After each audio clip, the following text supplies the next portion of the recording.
যিজন মানুহ 10 দিন আগত শত্ৰু আছিল আজি নায়ক হৈ গ'ল তেওঁ কিয় দবদবাই আছে হিমন্ত বিশ্ব শৰ্মা অসমৰ মুখ্যমন্ত্ৰী নহয় যেন লাগিছে তেওঁটো কোনো জাতীয় সংগঠনৰ নেতা নহয় তেওঁ কিয় দবদবাই আছে তেওঁটো জাতীয় সংগঠনৰ নেতা নহয় আমাৰ এনেকুৱা লাগে কিবা বিশ্ব হিন্দু পৰিষদৰ বা তেনেকুৱা যিবা হিন্দুত্ববাদী সংগঠন তাৰ সভাপতিৰ নিচিনা এটা ৰোল প্লে কৰি আছে মুখ্যমন্ত্ৰীটো তেওঁ নহয় তেওঁৰ বক্তব্যবিলাকৰ পৰা যদি চাই গতিকে সেই কথা বতৰাবিলাক আহিছে যিজন মানুহ আমাৰ শত্ৰু আছিলে 10 দিনৰ আগত সেই মানুহজন আজি নায়ক হৈ গ'ল সেইটো অসমৰ মানুহে ভালকৈ অনুধাৱন কৰাৰ প্ৰয়োজন এই মুহূৰ্তত এই এসপ্তাহ 10 দিনৰ পূৰ্বে যিজন ভিলেন আছিলে হিমন্ত বিশ্ব শৰ্মা প্ৰতিটো ক্ষেত্ৰত আপোনাৰ ইছ্যুবিলাকৰ কথা মই কৈছো যে স্মাৰ্ট মিটাৰৰ ক্ষেত্ৰতো আমি জবাবদিহি কৰি আছিলো হিমন্ত বিশ্ব শৰ্মাক আজি গুৱাহাটী কৃত্ৰিম বানপানী নিৰ্মূলৰ ক্ষেত্ৰত যি ধৰণে তেওঁ ব্যৰ্থ হ'ল তেওঁক জবাবদিহি কৰিবলৈ আমি গৈ আছো প্ৰতিটো ক্ষেত্ৰত সেই যিজন আচলতে আমাৰ ভিলেন যিজন ব্যৰ্থ হৈছে এতিয়া আলফাই বোমা সংযোগৰ কথাটোৱে ক'বনে আপুনি সকলো ক্ষেত্ৰত তেওঁক আমি জবাবদিহি কৰিবলৈ গৈ আছিলো কিন্তু যিজন মানুহক আমি জবাবদিহি কৰিবলৈ গৈছো তেওঁ বিধানসভাত আজি দবদবাই আছে বিশ্ব হিন্দু পৰিষদৰ সভাপতিৰ দায়িত্ব পালন কৰি আছে নেকি অসমৰ মুখ্যমন্ত্ৰীয়ে মুছলমানক গালি পাৰিলে অসম বাচি যাব নেকি মুছলমানক অসমৰ পৰা বাহিৰ কৰিবলৈ সেই দম আছে নেকি হিমন্ত বিশ্ব শৰ্মাৰ অকণমান পঢ়া শুনা কৰক অসমৰ বৈচিত্ৰ্যটো আপুনি জানিব লাগিব প্ৰতিটো জাতি জনগোষ্ঠীৰ বিষয়ে আপুনি জানিব লাগিব এনআৰচিত মুছলমান বাংলাদেশীতকৈ হিন্দু বাংলাদেশী বেছি আপোনালোকে জানে পুলিচৰ অস্তিত্বটো আমি এটা ক্ষেত্ৰতে দেখিছো তেওঁলোকে প্ৰতিবাদকাৰীক দমন কৰিবৰ কাৰণে আছে মুছলমানক গালি পাৰিলে অসম বাচি যাব নেকি মুছলমানক বা মুছলমানৰ বিৰুদ্ধে হিমন্ত বিশ্ব শৰ্মাৰ কি কাৰ্যসূচী ল'লে আজি তাৰিখলৈকে কিন্তু গালি পাৰি থাকিলেতো মুছলমানবিলাক তেওঁলোক য'ৰ পৰা আহিছিল তালৈতো গুচি নাযায় আজি তেওঁলোকক অসমৰ পৰা বাহিৰ কৰি দিব পাৰিব নেকি সেই দম হিমন্ত বিশ্ব শৰ্মাৰ আছে নেকি তেওঁলোকক খেদাৰ কাৰণে আমাৰ যিটো জাতীয় স্বপ্ন সেইটো আছিলে এনআৰচিত যিসকল আচলতে বহিৰাগত বাংলাদেশী চিনাক্ত হৈছিলে সেইবিলাক বিতৰণৰ কাৰণে হিমন্ত বিশ্ব শৰ্মাই কি কাম কৰিলে সেইটো কওকচোন আপোনালোকে অসমৰ ৰাইজে সেই প্ৰশ্নটো মনলৈ আনক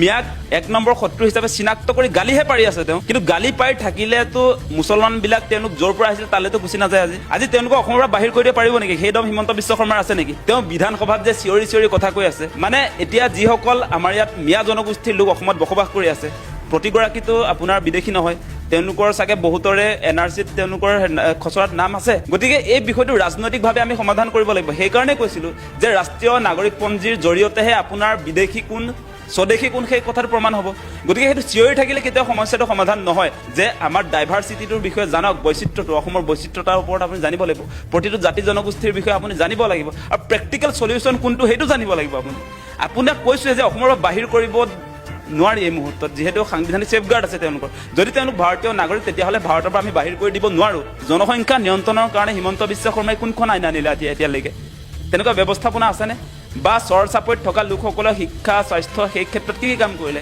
সেই কথাটো লাগিব এতিয়া আমি লক্ষ্য কৰিছোঁ যিটো প্ৰেক্টিকেল সেই কথাটো কৈছোঁ ডাটাবেছ কথাটো কৈ আছোঁ আজিৰ দিনটোতো যদি আপুনি চেঞ্চাছ কৰি উলিয়ায় তেতিয়াহ'লে যিবিলাক উচ্চ শিক্ষিত মুছলমান তেওঁলোকৰ ঘৰতো পৰিয়ালৰ মুঠ মানে সদস্যৰ সংখ্যা 2জন বা 4জন সিমানেই হয় আমি দেখিছোঁ আপোনালোকে নিজে ছাৰ্ভে কৰিলে পাব যিবিলাক আচলতে উচ্চ শিক্ষিত যে তেওঁলোকৰ পৰিয়ালত এটা সন্তান বা দুটা সন্তানেই আছে তেনেকুৱা আমি দেখিছোঁ আৰু যিবিলাক চৰ চাপৰিত থাকে যিবিলাকৰ পঢ়া শুনা নাই তেওঁলোকে জনসংখ্যা বিস্ফোৰণৰ কথা বুজি নাপায় সেইকাৰণে সাংঘাতিক ধৰণে মুছলমান অঞ্চলবিলাকত আচলতে জনসংখ্যা বিস্ফোৰণ হৈছে আৰু আমাৰ যিবিলাক থলুৱা খিলঞ্জীয়াৰ প্ৰতি ভাবুকি আহিছে আৰু এটা কথা যদি ডাটা উলিয়াই যদি চাওঁ তেতিয়াহ'লে আপোনালোকে দেখিব মানে ইতিহাসে কি কয় বুৰঞ্জীয়ে কি কয় ডেটাই কি কয় এতিয়া আপোনালোকে নিশ্চয় জানে মুছলমান অসমলৈ কেতিয়া আহিছিলে মহম্মদ ঘুৰিৰ লগত আপোনাৰ মুছলমান সৈনিক হিচাপে তেওঁলোকে আছিলে এই গৰীয়া মুছলমানবিলাক সেইটো আহিছিলে কেতিয়া 1204 খ্ৰীষ্টাব্দত 1204 চনত আহোমৰ অহাৰ পূৰ্বে দেই সেইটো প্ৰথম ডাটা মহম্মদ ঘুৰিৰ সৈন্যবাহিনী হিচাপে আহিছিলে সেই সময়ত কিছু সংখ্যক মানুহ ইয়াত থাকি গ'ল যুদ্ধবন্দী হৈ গৈছে নহয় বহুত মানুহ আৰু তেনেকৈ থাকি গ'ল মিৰ্জুমলাৰ অসম আক্ৰমণৰ সময়তো আপোনালোকে জানে সেই কথা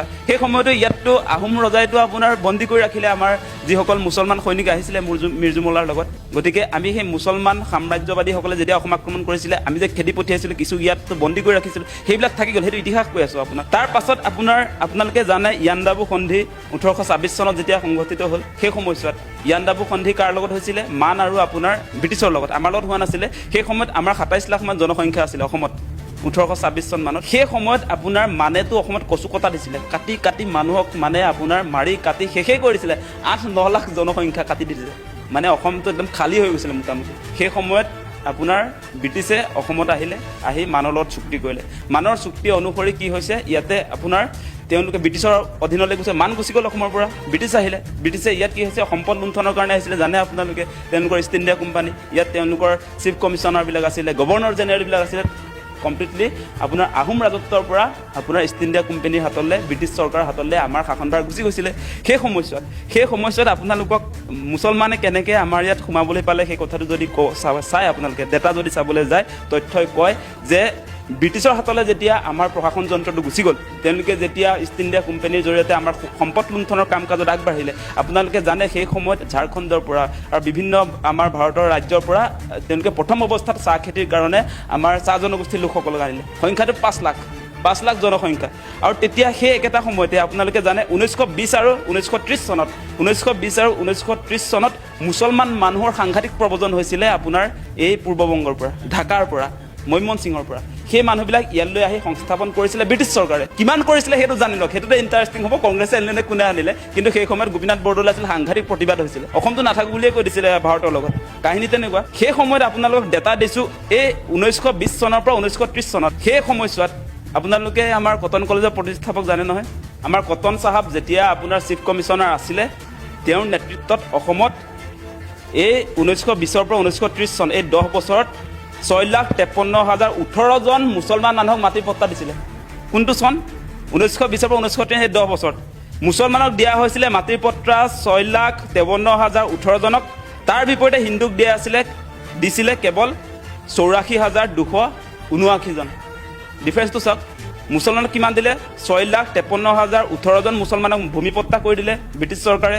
হেনৰী কটন চাহাব কটন কলেজৰ প্ৰতিষ্ঠাপক। আৰু আমাৰ হিন্দু জনসংখ্যাক দিলে 84,279। কথাটো বুজি পালে নে? এতিয়া এই বৃহৎ সংখ্যাটো কিমান হ'ব আপোনাৰ?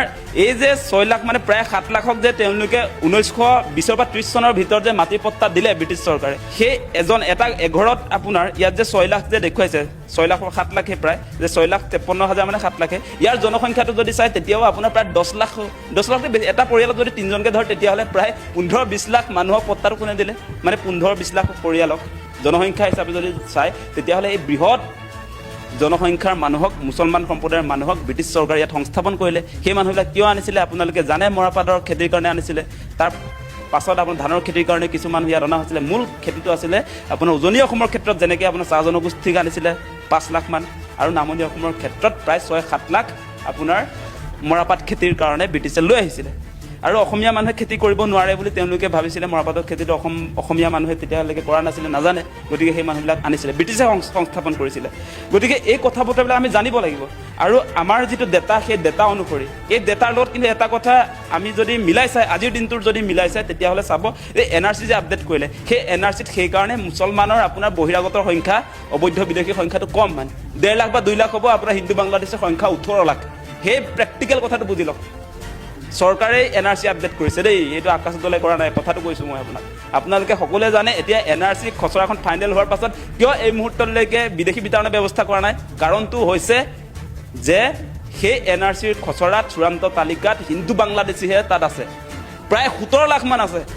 কাহিনী বুজি পাইছে নাই? কিন্তু অবৈধ মুছলমান সংস্থাপনৰ ক্ষেত্ৰত ব্ৰিটিছ চৰকাৰে আনিছিলে, সেই কথা ডেটাই কয়। তাৰ প্ৰমাণ পট্টা কোনে দিছিলে? Henry cotton. 1920 পৰা 1930লৈকে কিমানক দিছিলে? 6,53,000 লোকক দিছিলে। তাৰ বিপৰীতে অসমৰ থলুৱা মানুহক কিমান দিছিলে? 84,000। গতিকে সেই কথাবিলাক নাজানিলে এনেই বিতৰ্ক কৰি লাভ নাই। গতিকে আপুনি সেইকাৰণে এতিয়া মিয়াক খেদিম বুলি ক'লে মিয়াক যে বাহিৰ কৰি দিব নোৱাৰি। সেই সময়তে পট্টা পাই তেওঁলোকৰ কাগজ পত্ৰ ক্লিয়াৰে হৈ আছে। তাৰ পাছত কিছু সংখ্যক আহিছে। কাৰ কাৰণে আহিছে? যে আমাৰ সোপাঢিলা নীতিৰ কাৰণে আমি যে সীমা সমস্যাবিলাক সমাধান কৰিব পৰা নাই, কাটাতাৰৰ ব্যৱস্থা কৰিব পৰা নাই। আজি বিজেপি চৰকাৰেতো তাত সীমাত গৈ প্ৰথম যেতিয়া সৰ্বানন্দ সোণোৱাল মুখ্যমন্ত্ৰী হ'ল, 1 ইঞ্চিও বাংলাদেশীক মাটি এৰি নিদিওঁ বুলি কৈছিলে। সীমা পুনৰ নামত হাজাৰ বিঘা দি দিলে বাংলাদেশক। দূৰবীন চাই সীমা সমস্যা সমাধান কৰিম বুলি তাততো এটা হেৰিও চলিছিলে, এটা ফিল্মি ষ্টাইলত মানে তেনেকুৱা ধৰণৰ নাটকো চলিছিলে, কিন্তু সমাধান নহ'ল। আজিও উন্মুক্ত হৈ আছে আজি ভাৰত বাংলা সীমাত। আমি জনা শুনা মানুহবিলাকে, যিসকল শিক্ষিত আজি যুৱক যুৱতী আমি নেতৃত্ব দি আছোঁ, যিসকলে জাতীয় জনগোষ্ঠীয় সংগঠনক প্ৰতিনিধিত্ব কৰি আছে, আমি আচলতে ইতিহাসটো জানিব লাগিব। আৰু এই ক্ষেত্ৰত আচলতে প্ৰেক্টিকেলি আচলতে আমি কি কৰিব পাৰোঁ সেই পৰ্যায়লৈকে যাব লাগিব। আন্দোলনটো ৰিজাল্টবিহীনভাৱে এনেকৈ সমাপ্ত হোৱাটো আমি কেতিয়াও নিবিচাৰোঁ। কা আন্দোলন কেবৰ আন্দোলন সেই সময়ছোৱাটো আমি ফেইল মাৰিছোঁ। গতিকে আমি নজনাৰ কাৰণে আমি আন্দোলন তাক পৰিচালনা ভালকৈ কৰিব নোৱাৰিলোঁ। গতিকে জাতিটোৰ কাৰণে দুৰ্ভাগ্য। আৰু এই সময়ছোৱাত আপোনাৰ এই যি আটাইবিলাক ইছ্যু আপোনালোকে নিশ্চয় দেখিছে যে এইবাৰ বানপানীত প্ৰায় 100জনতকৈ অধিক মানুহ মৰিলে। মৰাৰ পাছতো বানপানীৰ বিষয়ে আজি অসম বিধানসভাত আলোচনা নহয়। আজি মূল্যবৃদ্ধিৰ কথাটো আলোচনা, এইটোতো বিষয়ে নহয়। অসমবাসী বা ৰাইজে পাত্তাই নিদিয়ে। মুছলমানক গালি পাৰি দিলে আপোনাৰ আলুৰ দাম 100 টকা হ'লেও একো কথা বতৰা নাই, কাৰো কুৱেশ্যন এৰাইজ নহয়। আজি হিমন্ত বিশ্ব শৰ্মাই 26 লাখ নিবনুৱাৰ কৰ্মসংস্থাপনৰ কথা কৈছিলে। আজি তেওঁৰ দিনত আজি 32 লাখ হ'ল। যোৱাকালি পেপাৰ হেডলাইন আহিছে 32 লাখে 12,600টা পোষ্টত এপ্লাই কৰিছে। তাৰ বেছিভাগে BA পাছ MA পাছ। আমাৰ কলেজ ইউনিভাৰ্চিটি এতিয়া আচলতে নিবনুৱা প্ৰতিষ্ঠা কৰা, নিবনুৱা জেনেৰেট কৰা একোটা শিক্ষা প্ৰতিষ্ঠান হ'বলৈ গৈ আছে। যোগ্যতা অনুসৰি কাকো চাকৰি দিব নোৱাৰে। হিমন্ত বিশ্ব শৰ্মাই ডাইলগ মাৰি আছে, ডাইলগ এৰি যে জাতিটোক আগুৱাই নিবৰ কাৰণে তেওঁ নাজানে, তেওঁলোকক একো পৰামৰ্শ দি লাভ নাই। নজনা মানুহটোক এনেকৈ কৈ লাভ নাই। তেওঁ জাতীয় সংগঠনৰ লিডাৰৰ নিচিনাকৈ, হিন্দুত্ববাদী সংগঠনৰ কিবা সভাপতি সম্পাদকৰ নিচিনাকৈ বিধানসভাত চিঞৰি থাকে, কিন্তু কাৰ্যক্ষেত্ৰত একো নকৰে। মিয়াক গালি পাৰি থাকে, তেওঁ বহিষ্কাৰ কৰি দেখুৱাওক। সেই কথাটো কৈছোঁ যে যিটোৰ জৰিয়তে আজি মই যে কৈছিলোঁ অসম চুক্তিৰ কথা কৈ আছিলোঁ, আজি 6 জনগোষ্ঠীৰ জনজাতিকৰণ আন্দোলনটোৰ কথা আপুনি চাওক। সেইবিলাক ছেফগাৰ্ড, এইবিলাক সাংবিধানিকভাৱে অসমক ছেফগাৰ্ড দিব। আজি ইনাৰ লাইন পাৰ্মিটৰ কথা আছে। আজি 6 জনগোষ্ঠীৰ জনজাতিকৰণ, তেতিয়া ট্ৰাইবেল ষ্টেট হ'ব, অসম সুৰক্ষিত হ'ব। আজি বিধানসভাতো আমি খিলঞ্জীয়া মানুহৰ তাতে আপোনাৰ পাৰ্চেণ্টেজ মানে শতাংশ 80% ৰিজাৰ্ভেশ্যনৰ কথা কৈ আছোঁ। সেইবিলাকৰ জৰিয়তে আহিব। সেই কামটো হিমন্ত বিশ্বে কৰিব নেকি? সুধিব নকৰে। আজি আপোনাৰ 6 জনগোষ্ঠীক জনজাতিকৰণ কৰিলে আমাৰ ছেফগাৰ্ড হ'ব, ট্ৰাইবেল ষ্টেট হ'ব অসম। তেতিয়া আমাৰ নন ট্ৰাইবেলবিলাকৰ কাৰণে ধৰক তেওঁলোকে আমাক যিধৰণে আগ্ৰাসন কৰিছে সেইটো কৰিব নোৱাৰিব। সেই কামটো কৰিব পাৰিব হিমন্ত বিশ্ব। আপোনাৰ দম আছে নেকি এইটো? আজি 6 জনগোষ্ঠী জনজাতিকৰণ নকৰে। আজি আমাৰ যিবিলাক এক্সিষ্টিং যিবিলাক ট্ৰাইবেল তেওঁলোকক 6 শিডিউলৰ ব্যৱস্থা নকৰে, ইনাৰ লাইন পাৰ্মিটৰ ব্যৱস্থা নকৰে। আপোনাৰ এই কি অসম চুক্তিৰ 6 নং দফা সাংবিধানিকভাৱে যিটোৱে আমাক প্ৰটেকশ্যন দিব তাক কাৰ্যকৰী নকৰে। যিবিলাকৰ ৰিজাল্ট আছে সেইবিলাক নকৰে দেখোন হিমন্ত বিশ্ব শৰ্মাই। এতিয়া মুছলমানক গালি পাই থাকে বিধানসভাত। আপোনাৰ তেওঁ মানে যিটো কাম তেওঁ আন্দোলনকাৰী নিচিনা ভাও দিছে যোৱাকালি, লাজ লাগে মানে। এই কথাবিলাক আপোনালোকে চাওক, যিটো কামৰ জৰিয়তে আমি আচলতে নিৰাপদ হ'ম, অসমৰ থলুৱা খিলঞ্জীয়াই ইয়াত নেতৃত্ব বহন কৰিব অসমত, সেই বিষয়বিলাকৰ ক্ষেত্ৰত আমি কোনবিলাক প্ৰেক্টিকেল কাম কৰা উচিত সেই ক্ষেত্ৰত আপোনালোকে সকলোৱে মনোনিৱেশ কৰক। লেকচাৰ মাৰিলে কামটো হৈ নাযায়। সেই কথাটো কৈ থ'লোঁ।